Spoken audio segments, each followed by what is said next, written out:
Hare Krishna, Namaste. Chapter 15 is entitled as Purushottama Vidya, Purushottama Yogam. Sloka 9. Śrotraṁ cakṣuḥ sparśanaṁ ca rasanaṁ ghrāṇam eva ca adhiṣṭhāya manaś cāyaṁ viṣayān upasevate. From the previous sloka, we learned that the Atma, as it travels from one body to another body, it carries the senses and the mind along with it. Sloka 9 explains us the list of those indriyas and how the Jivatma experiences the objects through these senses.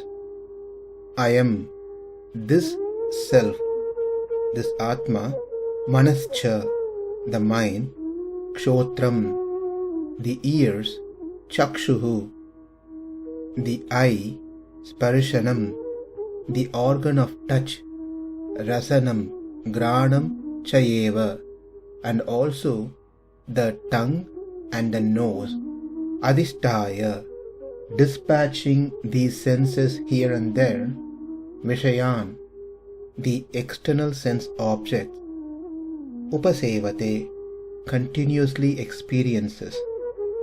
So the question is, why does the Jivatma needs to carry these senses to the next destination?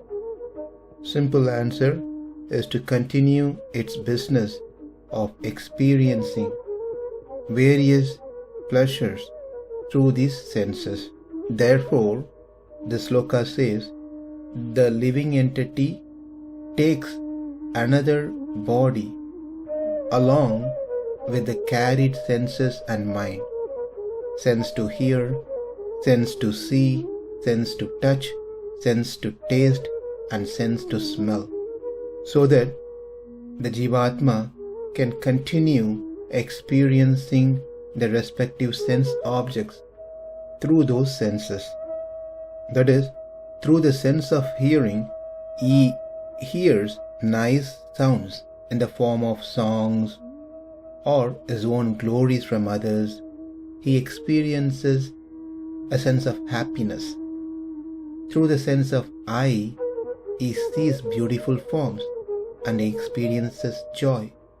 Through the sense of touch, he enjoys the sense object to be touched, which gives him pleasure.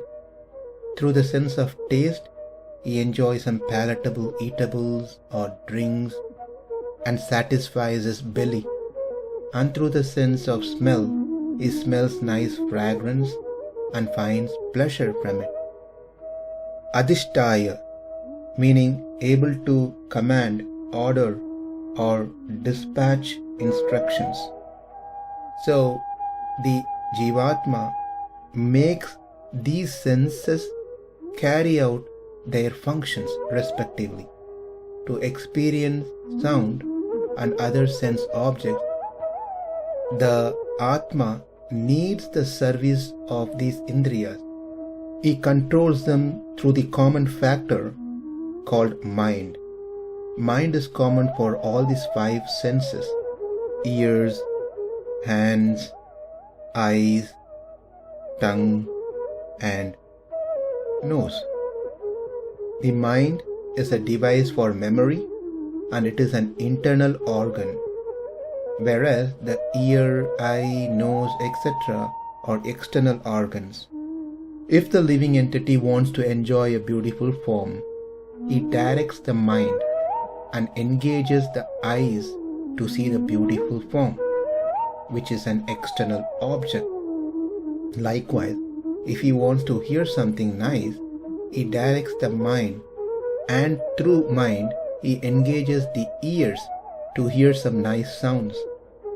And if he wants to taste some nice food, through his mind he engages the tongue to taste nice food. This is how he controls all his five senses and his mind. So the 5 senses that he carried are Shabda, Sparsha, Rupa, Rasa, Gandha, and their respective organs are ears to hear, hands to touch, eyes to see, tongue to taste, and nose to smell.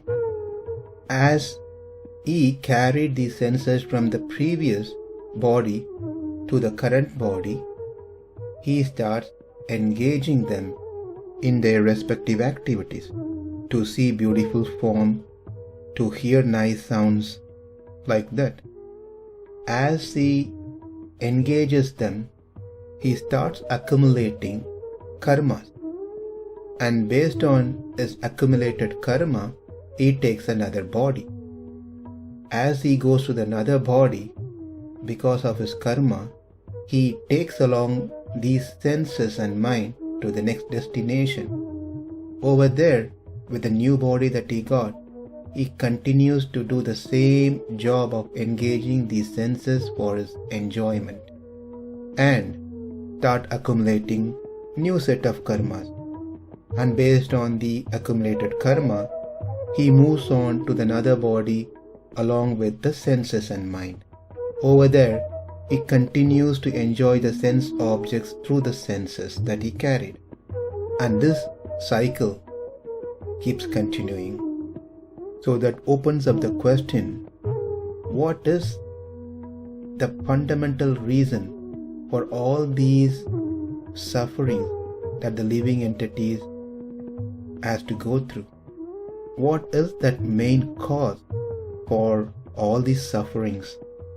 An answer to that will be discussed in the next sloka. śrotraṁ cakṣuḥ sparśanaṁ ca rasanaṁ ghrāṇam eva ca adhiṣṭhāya manaś cāyaṁ viṣayān upasevate. Namaste. Hare Krishna.